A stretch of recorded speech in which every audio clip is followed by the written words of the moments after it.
All right, so we're gonna go over a couple different wall positions that we can do several different exercises out of, but this is just gonna be sort of the initial position you would start in. We refer to this as bow and corner positions, and then you can do things out of those bow and corner positions. So you're gonna have your butt against the wall, sort of the back of your hips. You may end up adjusting your feet once you actually start, but for right now, you would just want to have them a little bit in front of yourself so that way when you actually kind of lean forward at the waist, you don't tip over off the wall. So you'll know you're too close if when you actually bring your chest forward, your butt leaves the wall, your feet were too close, okay? If you are unable to find a hamstring stretch, they may be too far away. So for right now, a good place to kind of ballpark from is you want your shins to be vertical once your knees are unlocked and your heels are off the mat. Okay, so in my initial position, I have toes forward. I'm about hip width apart, maybe a tiny bit inside. We say maybe about a fist width apart. And then once my heels are elevated, they don't need to be a full calf raise, just floating, and my knees are unlocked. Shins should be vertical, okay? So this is about a good position for me. Now, the initial one, I keep my knees unlocked.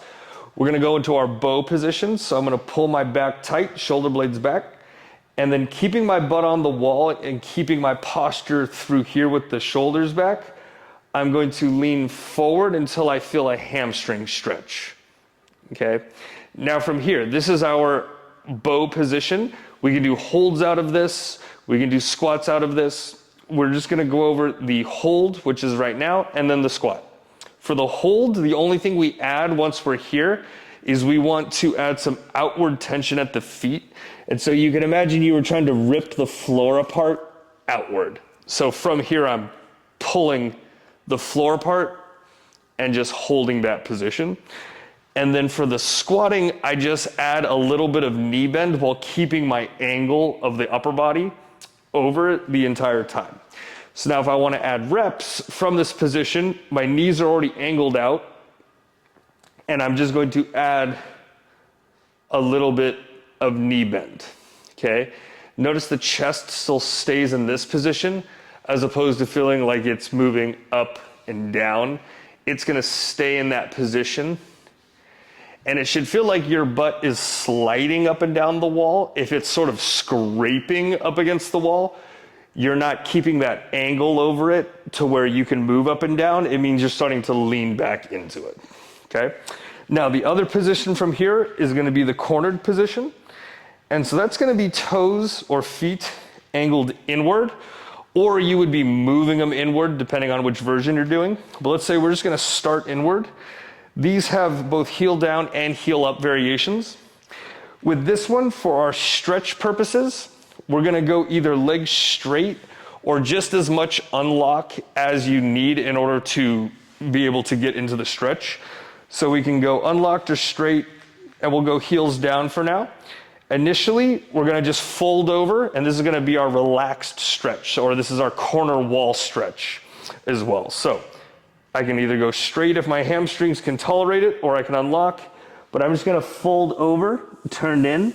And so right now my legs are straight. This would just be the cornered wall stretch.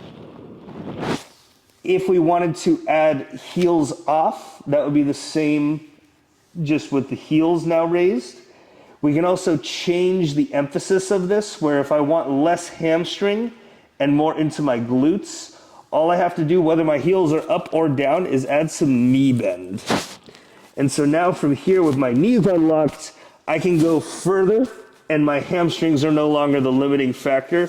I can get a little bit more into the actual hips and glutes.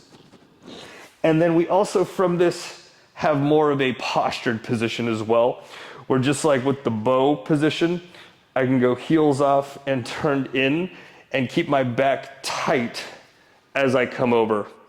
And this one, the cornering is basically just that internal rotation, like from your hinge. So we can also add that internal rotation. And this would be our cornering from the wall position.